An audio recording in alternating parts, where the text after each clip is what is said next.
C'est à première vue un vin blanc tout à fait traditionnel. Donc voilà, on a cette attaque qui est une belle sucrosité, mais qui est vraiment portée par cette fraîcheur qui nous permet d'allonger la bouche. Et on a une finale un peu sur l'abricot, sur les agrumes, beaucoup sur l'orange. Mais ce vin développé par Couleurs d'Aquitaine présente une particularité notable, son taux d'alcool 6 degrés, 2 fois moins qu'un vin classique. On a choisi un format nomade, capsule, plus fun pour parler bien sûr aux jeunes, mais pas que. On se rend compte que des femmes sont très attirées par ce produit parce que plus frais, plus léger. Lancé l'été dernier, ce vin partiellement désalcoolisé est travaillé ici grâce à cette machine. 6 degrés en cible.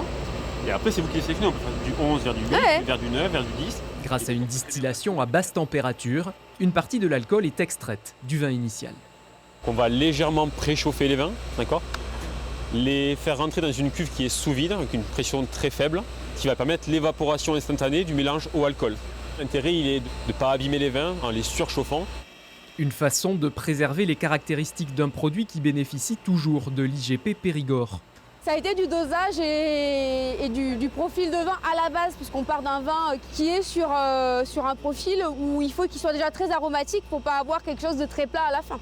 Donc c'est vraiment un travail depuis la sélection parcellaire, depuis la cave, jusqu'au produit final. Après les 12 000 bouteilles déjà produites l'an dernier, le millésime 2025 est en cours de préparation. Couleurs d'Aquitaine travaille également à la production d'un rosé partiellement désalcoolisé.